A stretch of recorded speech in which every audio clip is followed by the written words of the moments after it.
अगर तुम्हारे अंदर निपुणता आ जाती है, उसके लिए किसी स्कूल की जरूरत नहीं है, तुम्हें तुम्हारे अंदर छुपी हुई आंतरिक शक्तियों का उदय करना पड़ेगा। तुम सब कुछ लेकर ही आए हो, यहां तक कि समृद्धि भी लेके ही जन्मे हो, पर उस समृद्धि को प्रगटाना तुम्हें नहीं आया, वरना हर एक व्यक्ति समृद्ध है। तुम समृद्ध हो, तुमने तुम्हारी समृद्धि का निष्कासन नहीं किया, और उसके लिए दोषी तुम खुद ही हो।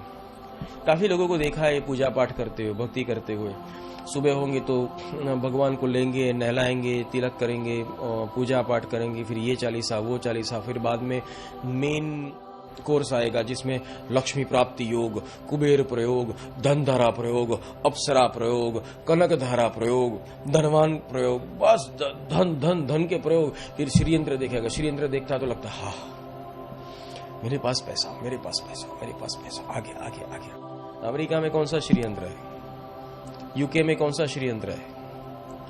आज के न्यूज़पेपर में लिखा था कि पूरी दुनिया में जो समृद्ध देश है, इसमें भारत का नंबर 99 नंबर है। इतना पीछे है, 98 या 99 है। सोचो तुम्हारा देश समृद्ध नहीं है, वो भी मिडिल कैटेगरी में है। तुम समृद्ध होगे तो ही देश समृद्ध होगा। अगर तुम समृद्ध होते हो तो ही देश समृद्ध होता है। अगर तुम समृद्ध नहीं तो देश समृद्ध नहीं। तुम समृद्ध हो तो तुम्हारा कुटुंब समृद्ध है, और तुम समृद्ध होते हो तो ही तुम समृद्ध कहलाते हो। इसके लिए एक बात समझ लो, पूजा पाठ वो क्या है? कभी कभी ये तुम्हारी एक नासमझी होती है। किसी ने बोला तुम श्रीयंत्र ले आओ, तुम श्रीयंत्र ले आते हो, पूजा पाठ करने लगते हो, फल क्यों नहीं देता? और अगर यही श्रीयंत्र सबके घर रखा जाए, सबको फल दे तो? आस्था श्रद्धा एक अलग विषय है, इसका डिवीजन है। तुम्हारे जीवन में 25% जो कार्य करता है वो तुम्हारा भाग्य कार्य करता है, 25% जो कार्य करता है वो किसी की दुआ, किसी के आशीर्वाद, और 25% जो कार्य करता है वो तुम्हारा कर्म, और जो 25% बाकी रह जाती है उसमें तुम्हारा धीरज और विश्वास। ये सब रसायन है, ये केमिस्ट्री है, इसको समझना पड़ेगा आपको।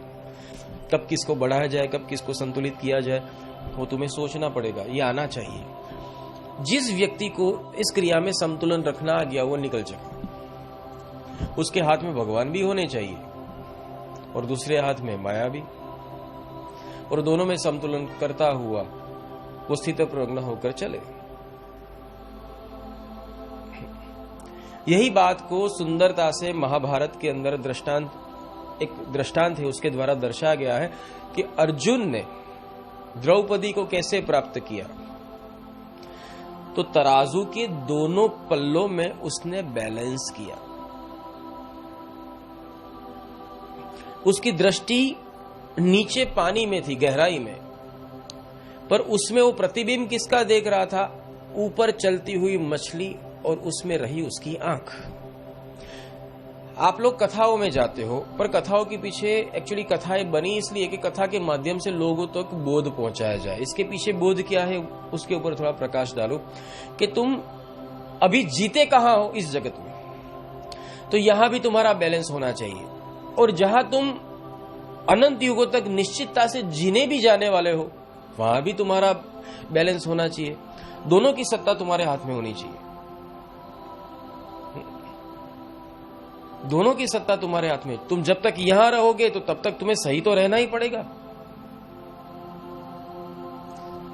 तो इसी तरह से दोनों तराजू, परा जगत और ये जगत, दोनों में बैलेंस रखना। दृष्टि कहां हमारी है? यहां के सभी कार्यों में, परंतु निशाना क्या है? परब्रह्म और उसका स्वरूप।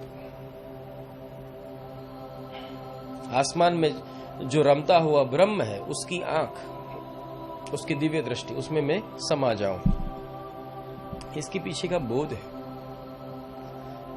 तब लक्ष्मी प्राप्ति होती, तब समृद्धि आती है, तब द्रौपदी तुम्हारे घर आती है। परिभाषा यहां पर इस तरह की है कि तुम्हें अपने जीवन में बैलेंस रखना है। ये बैलेंस, एक बात बताता हूं, तुम कहां मार खाते हो। कभी कोई, ज्यादातर आपने ऐसा देखा होगा कि कोई व्यक्ति है तो अपने घर से बहुत परेशान है, बोले मेरी बीवी 24 घंटे खींच पीट ऐसा करती है कि बस बाहर जाकर फिर मेरा मन है वो काम ही नहीं करता। कोई कहता है मेरी माँ खींच करती है, कोई कहता है मेरा भाई खींच करता है, कोई कहता है मेरे बच्चे खींच करती है। ये रहा हो तुम्हारा घर। कभी कभी ये होता है घर जाता हूं और सीधा ही बाबूजी मेरे पे टूट पड़ते, कितना लेट आया, मेरे लिए दवाई क्यों नहीं ले आता, तो तुझे घर का भार नहीं, वगैरह वगैरह। ये घर घर की कहानी है। तो तुम्हें इससे परेशान नहीं होना है, इसको बैलेंस करना सीखना है। इसको दृष्टा भाव से देखो। बस जिंदगी में एक चीज ये सीख जाओ, हर एक वस्तु को दृष्टा भाव से देखो, उसमें घुस मत जाओ। वो कोई भी कुछ भी कहता है उसको ज्यादा मत सुनो। जो तुम्हारे घर में बोला जाता है, अगर उतने समय तुम बाहर होते तो वो तुम्हारे दिल पे लगता नहीं लगता। ऐसा समझो कि ये सब टीवी के कलाकार हैं, बोलते हैं, बोलने दो।